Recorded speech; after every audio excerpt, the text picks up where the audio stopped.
샬롬 샬롬 샬롬 샬롬. 하나님 사랑합니다. 여러분 주 안에서 사랑합니다. 네, 오늘 여호수아 1장 말씀 함께 나누도록 합니다. 하나님과 여호수아의 백성이 요구하는 거, 이렇게 조그만한 제목이 쓰여 있어요. 제 성경에는 1절에서 9절까지의 내용, 전체 18절 중에서 9절까지 여기서 여호수아에게 말씀하여 이르시되, 이렇게 시작을 하죠. 모세, 여호와께서 모세의 수종자 눈의 아들 여호수아에게 말씀하여 이르시되, 내 종 모세가 죽었으니 이제 너는 이 모든 백성과 더불어 일어나 이 요단을 건너 내가 그들 곧 이스라엘 자손에게 주는 그 땅으로 가라. 이렇게 말씀하시죠. 내가 모세에게 말한 바와 같이 너희 발바닥으로 밟는 곳은 모두 내가 너희에게 주었노니, 곧 광야와 이레바론에서부터 큰 강, 곧 유브라데 강까지 해쪽 속의 온 땅과 또 해지는 쪽 대해까지 너희의 영토가 되리라. 내 평생에 너를 능히 대적할 자가 없으리니 내가 모세와 함께 있었던 것 같이 너와 함께 있을 것이니라. 내가 너를 떠나지 아니하며 버리지 아니하리니 강하고 담대하라. 너는 내가 그들의 조상에게 맹세하여 그들에게 주리라 한 땅을 이 백성에게 차지하게 하리라. 오직 강하고 극히 담대하여 나의 종 모세가 내게 명령한 그 율법을 다 지켜 행하고 우로나 자로나 추이치 말라. 그러면 어디서든지 형통하리니 이 율법책을 내 입에서 떠나지 말게 하며 주야로 그것을 묵상하여 그 안에 기록된 대로 다 지켜 행하라. 그리하면 내 일이 평탄하게 될 것이며 내가 형통하리라. 내가 내게 명령한 것이 아니냐. 강하고 담대하라. 두려워하지 말라. 놀라지 말라. 내가 어디로 가든지 내 하나님 여호와가 너와 함께 하시느니라 하시니라. 무더운 어느 날 중앙아프리카에서 있었던 일입니다. 날씨는 무덥고 바람 한 점 없어 나뭇잎 하나 흔들리지 않는데 한 성교본부 근처에 커다란 나무 그늘에서 필립이라는 어린 소년이 놀고 있었어요. 근데 갑자기 그의 아버지가 급하게 부르는 소리가 들립니다. 필립은 아빠가 시키는 대로 배를 땅바닥에 대고 엎드려. 필립은 그 말에 즉시 순종하며 땅바닥에 엎드렸어요. 이젠 이리로 빨리 기어와라. 그러자 소년은 자기 손과 발이 할 수 있는 최선을 다해서 빨리 기어갑니다. 그가 아버지가 서 있는 곳에 절반쯤 왔을 때 아버지가 말합니다. 이제 일어서서 뛰어와. 필립은 재빨리 일어나서 아버지에게 달려갔어요. 필립아, 뒤로 돌아 나무를 한번 쳐다봐라. 그는 돌아서자 자기가 놀던 나무를 돌아봅니다. 돌아보니 그가 놀고 있던 나무까지는 커다란 뱀이 가느다란 긴 혀를 내밀고 매달려 있었어요. 필립은 아버지 말씀에 즉각적으로 순종하여 자기 목숨을 구한 거죠. 아버지께 즉시 순종함으로 무서운 뱀의 커다란 위험을 모면할 수가 있었던 거죠. 우리가 하나님께 즉시 순종하면 우리가 어때요? 위험을 면할 수가 있다. 예수께서 수고하고 무거운 짐진 자들아 다 내게로 오라. 내가 너희를 쉬게 하리라. 마태복음 11장 28절 말씀이죠. 만일 우리가 하나님 예수께 나오면 예수님은 뱀보다 훨씬 더 위험한 원수막이나 적들로부터 우리를 신속하게 구원해 주실 것입니다. 도와주시고 살려주시죠. 하나님은 우리의 모든 문제를 해결해 주십니다. 여러분, 여호수아 1세는 모험과 도전으로 가득 찬 생애였습니다. 여호수아의 미지의 세계에 대한 모험과 도전은 학교를 졸업하고 새로운 학교에 입학하거나 취업하는 젊은이들에게 특히 아주 중요한 메시지를 전해줍니다. 오늘날 하나님을 믿는 성도들에게도 반드시 필요한 말씀이에요. 여호수아 1장 1절에서 9절, 새로운 지도자를 세우셨어요. 하나님께서. 여호수아죠, 모세 대신. 이제 구원의 역사는 새로운 국면으로 비로소 접어들게 됩니다. 왜냐하면 모세가 세상을 떠났기 때문이죠. 모세는 자기의 사명을 다하고 하나님께로 돌아갔습니다. 하나님이 이미 준비된 지도자 여호수아를 세워서 새로운 시대를 이어나가게 하시죠. 하나님은 여호수아에게 과거의 언약을 다시 반복해서 약속하시면서 함께 하실 것을 확인하시죠. 여호수아에게 마음을 강하게 하라는 명령이 주어집니다. 7절에 보면 그렇게 말씀하죠. 오직 강하고 담대하여 나의 종 모세가 내게 명령한 그 율법을 다 지켜 행하고 우로나 자로나 치우치지 말라. 그리하면 어디로 가든지 형통하리니 이 율법책을 내 입에서 떠나지 말게 하며 주야로 그것을 묵상하여 그 안에 기록된 대로 지켜 행하라. 그리하면 내 길이 평탄하게 될 것이며 내가 형통하리라. 아멘. 그래야 하나님은 여호수아에게 하나님의 말씀에서 절대로 떠나지 말으라고 5절부터 9절까지 당부하죠. 여기서 우리는 하나님께서 이스라엘 백성에게 약속의 땅으로 주시는 가나안 땅의 정복은 하나님의 말씀을 떠나서는 이룰 수 없다는 것을 알게 됩니다. 마음을 강하게 하라는 명령을 주셨어요. 그죠? 7절에 보면 6절부터 강하고 담대하라는 그들의 조상에게 맹세하여 그들에게 주리라 한 땅을 이 백성에게 차지하게 하리라. 오직 강하고 극히 담대하여 나의 종 모세가 내게 명령한 그 율법을 다 지켜 행하고 좌로나 우로나 치우치지 말라. 그리하면 어디로 가든지 형통할 것이다. 이렇게 말씀하죠. 하나님의 말씀을 떠나지 않는 삶이 바로 하나님이 함께 하시는 삶이라는 거죠. 시편 119편 72절 그리고 98절 101절에서 102절 사도행전 18장 9절에서 10절에도 같은 말씀을 증거합니다. 그리고 믿음의 사람 다윗은 하나님의 말씀은 내 발의 빛이요 내 길의 빛이니이다. 119편 105절이죠. 하나님의 말씀은 우리에게 영요 생명이라고 요한복음 6장 33절에서 증거하고 우리는 말씀을 따라서 살 때 더욱 온전히 하나님의 뜻대로 살 수가 있다는 거죠. 따라서 우리는 하나님의 말씀을 주야로 묵상하며 순종하려고 언제나 노력해야 되겠다. 요즘 코로나 때문에 어려움이 많은 시기에 말씀을 통해 참된 위로와 용기와 생명과 능력을 얻으시기 바랍니다. 하나님의 뜻을 우리가 온전히 이해해야 합니다. 네, 어느 화창한 날 오후에 두 아이가 사과와 배를 가지고 말다툼을 합니다. 사과가 최고야. 사과가 제일 맛있어. 아니야, 배가 더 맛있어. 나중에는 주먹질까지 하며 둘이 싸워요. 마침내 두 아이의 부모들이 달려와서 똑같이 두 아이를 나무랍니다.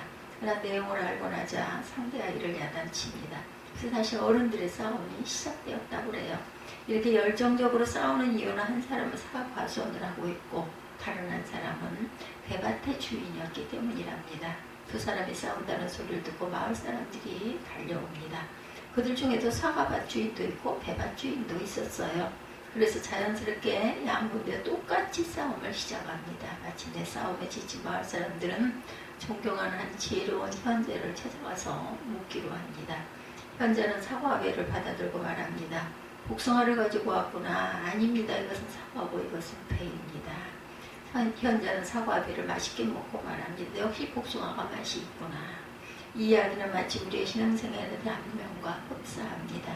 안타깝게도 종종 복음의 능력은 맛보지도 못한 채 종교적인 형식과 관수 또한 직분과 부대시설, 교회 제도와 정치 등 부수적인 것 때문에 싸우는 경우들이 종종 있습니다. 우리도 교회도 복음의 본질을 회복하는 데 모든 힘을 이제는 기울여야 할 때죠. 역시 복음의 맛이 있구나. 하나님의 말씀이 최고로구나. 라고 말하며 하나님의 뜻을 잘 이해하고 순종하는 저와 여러분들이 되셔야 할 줄 믿습니다. 모험과 도전은 자칫 잘못하면 인생에 심각한 타격을 가져다 주기 때문에 아주 신중해야 합니다. 무엇보다 하나님의 뜻을 이해하는 것이 중요하죠. 여호수아가 담대히 모세의 사역을 계속할 수 있었던 것은 하나님의 뜻을 확신했기 때문이에요. 무모한 도전을 돌이킬 수 없는 결과를 가져오기 쉽기 때문에 먼저 우리는 하나님의 뜻을 잘 성찰할 줄 알아야 되겠다. 여호수아처럼 지혜롭고 영적인 분별력이 있어야 합니다. 인간은 성공과 출세를 위해 열심히 공부하고 성실하게 일합니다. 그래서 어떤 사람은 높은 지위에 오르고 출세하고 부귀와 영화를 누리죠. 가난하고 소외된 사람을 무시하고 갑질을 하고 잘난 척하며 살기도 합니다. 이것은 인간적으로 육신적으로 잘 나가고 성공한 것처럼 보이지만 실패한 인생이죠. 왜냐하면 인간이 인간답게 살지 못하고 짐승처럼 무지무식하게 살기 때문입니다. 야훼를 경외하는 것이 지식의 근본이오늘 미련한 자는 지혜와 훈계를 멸시하느니라. 하나님의 뜻을 분별하시기 바랍니다. 비록 우리가 세상 사람들에게 인정받지 못해도 살아계신 하나님께 인정받고 사랑받는 참된 믿음의 사람이 되시기 바랍니다. 여호수아처럼 하나님의 뜻을 이해하여 자신의 사명을 잘 감당하는 복된 성도, 행복한 믿음의 가정들이 되시기를 주님의 이름으로 축복합니다. 하나님을 온전히 의뢰하라. 예, 성자가 바른 한 가지 은혜입니다. 오래전에 어떤 곳에 성자 한 사람이 살고 있었어요. 그의 생활은 정말 성스러웠습니다. 그래서 천사들까지도 이 성자의 삶에 감동을 받습니다. 천사들은 땅으로 내려와서 그에게 은혜를 더해 주려고 합니다. 앞으로 그대가 기도하면 무슨 병이든지 다 낫고 죽은 자라도 살릴 수 있는 능력을 드리겠습니다. 성자는 잠시 생각하더니 대답합니다. 감사합니다. 저는 그 은혜를 받을 수가 없습니다. 왜 그렇습니까? 인간의 병을 고치고 죽은 자를 살리는 일은 하나님이 하실 일이지 제가 할 일이 아닙니다. 그래서 저는 그 은혜를 사양합니다. 천사들은 다시 묻습니다. 그럼 그대가 말한다면 어떤 죄인이라도 회개하고 새 사람이 되게 하는 그 권세를 드리려는데 어떻습니까? 천사들은 다시 물었어요. 말만 하면 어떤 죄인이라도 회개하고 새 사람이 되게 하는 권세 주겠다라는 거죠. 성자는 다시 대답합니다. 저는 그 은혜도 받을 수가 없습니다. 왜냐하면 성령께서 하셔야 할 일이지 제가 어찌 그것을 감히 하겠습니까? 천사들이 묻습니다. 그렇다면 그대는 무슨 은혜를 원하십니까? 성자는 대답합니다. 한 가지 바라는 은혜는 내가 이 세상에 사는 동안 죄짓지 않고 선을 행하되 그 선을 행하는 것을 내가 알지 못하고 행할 수 있는 은혜를 주시기 바랍니다. 천사들은 성자에게 무엇을 줄 것인가를 의논한 끝에 이렇게 결정합니다. 성자의 그림자를 비칠 때 그 그림자 안에 들어오는 병든 사람이 모두 고침을 받고 모든 죄인들이 새 사람이 되게 하는 은혜를 주셨다고 합니다. 얼마나 성자다운 고귀한 모습입니까? 그는 이 세상에서 가장 치열하고 어려운 시험, 즉 역사하시는 것을 자기와의 싸움에서 승리한 것이죠. 여호수아는 이스라엘 백성들의 광야 40년 생활 동안 하나님께서 놀라운 방법으로 역사하시는 것을 직접 봤기 때문에 하나님을 온전히 의뢰할 수 있었고 이것이 여호수아에게 유일하게 큰 힘이 되었어요. 하나님은 인간이 아니라 하나님을 의뢰하는 자들에게 온전한 피난처가 되시고 큰 능력이 되십니다. 그러므로 우리는 언제나 우리 자신의 지식이나 경험과 생각 등을 버리고 하나님을 온전히 의뢰하도록 힘써야 할 줄 믿습니다. 우리는 누구를 신뢰하고 무엇을 의지합니까? 대부분 세상 사람들은 돈을 사랑하고 신뢰하고 자식이나 남편을 많이 의지합니다. 그래서 사랑하는 남편 때문에 사랑하는 아들과 딸 때문에 행복하다고 말합니다. 이것은 어쩌면 인간으로 당연한 일인지도 모르죠. 그리고 많은 사람들이 이렇게 세상을 살다가 죽어갑니다. 그러나 성도의 삶은 달라야 합니다. 우리는 만왕의 왕이시고 만주의 주가 되시는 하나님, 온 우주 만물의 창조자이신 하나님을 의뢰하고 하나님의 말씀에 순종하고 살아야 되죠. 그래야 참된 안식과 평강을 누리고 하나님이 주시는 하늘의 신령한 믿음의 복과 땅의 기름진 물질의 축복을 받을 수가 있죠. 하나님을 온전히 의뢰하시기 바랍니다. 그러면 우리는 이 땅에서도 천국 생활을 경험할 수 있습니다. 그리고 하나님이 부르시는 마지막 그날 영원한 천국에 들어가는 신실한 믿음의 사람 여호수아처럼 맡겨주신 사명에 죽도록 충성 봉사 헌신하는 십자가 군병이 되실 수 있을 것입니다. 또한 하나님의 말씀에 순종해야 되겠죠. 내일부터 하자. 마귀가 지옥에서 회의를 합니다. 어떻게 하면 기독교인들은 전부 멸망시킬 수가 있을까 하는 회의였어요. 그래서 젊은 마귀가 그건 간단합니다. 기독교인들을 전부 죽이면 됩니다. 이렇게 말을 했다고 그래요. 이 말을 들은 늙은 마귀는 옛날에 기독교인들을 많이 죽였지만 기독교인 한 사람을 죽이면 순교의 피가 씨가 되어서 기독교인들이 몇백 명, 몇천 명으로 늘어나기 때문에 오히려 손해를 봅니다. 이렇게 대답을 하죠. 하나님만을 온전히 의뢰하고 그리고 또 순종해야 되죠. 이 말을 들은 늙은 마귀가 옛날에 기독교인들을 많이 죽였지만 기독교인 한 사람을 죽이면 순교의 피가 씨가 되어서 오히려 손해를 많이 보았다. 그러자 젊은 마귀 하나가 일어나서 그러면 죽이지 말고 감옥에 가두면 전도하러 돌아다니지 못할 것 아닙니까? 라고 말했어요. 늙은 마귀는 그것도 쓸데없다고 대답합니다. 감옥에 들어가면 감옥에서 모두 기도를 하는 바람에 우리의 세력이 더 약해지더라고 말합니다. 그 젊은 마귀 하나가 그런 사람들을 아프게 하고 매를 좀 때리면 될 것이 아니냐. 늙은 마귀는 그것도 안 되더라고 합니다. 매를 한 대 때리면 아픈 자리에서 예수가 몇백 명 더 생겨나고, 매를 때리면 때릴수록 손해가 더 나더라는 것입니다. 또 다른 마귀 하나는 그런 남녀의 성문제를 가지고 미혹하면 됩니다 라고 말합니다. 늙은 마귀는 그것은 좋은 것이고 성공률도 있지만 결국은 손해다. 한 사람이 죄를 범하면 제7계명을 범했다가 모든 사람이 설교를 해서 느닷없이 갑옷을 입고 말씀으로 무장하고 준비하니까 안 된다. 그래서 늙은 마귀가 꾀를 냅니다. 그것은 예수를 잘 믿게 하고, 기도하게 하고, 성경을 읽게 하고, 전도하게 하고, 사랑하게 하는 등 모든 일을 전부 하도록 해놓고, 내일부터 하자 자꾸 민다라는 거죠. 오늘은 불편하니까 내일부터 하자고 자꾸 밀고 가자. 우리는 마귀 계략에 제일 많이 걸려들기도 하죠. 부름받는 거, 현재 내가 있는 그 자리에서 하나님께 부름을 받는 것인데, 현재 내가 가지고 있는 것을 요구하는 것이죠. 하나님은 바쁜 사람이 시간을 요구하십니다. 사람들은 현실에 붙잡혀서 살죠. 우리가 하나님께 부름받는 시간과 환경은 현재입니다. 우리는 하나님의 말씀에 언제나 즉각적으로 순종할 줄 알아야 되겠죠. 하나님은 여호수아처럼 우리에게 즉각적인 헌신을 원하십니다. 하나님은 하나님의 말씀에 순종하는 사람들과 늘 함께 하심으로 그들의 길을 평탄케 하시고 형통케 하시기 때문에, 꿈을 가지고 미래를 향해 도전하는 사람들은 철두철미하게 하나님의 말씀을 순종하도록 노력해야 합니다. 순종이 제사보다 낫습니다.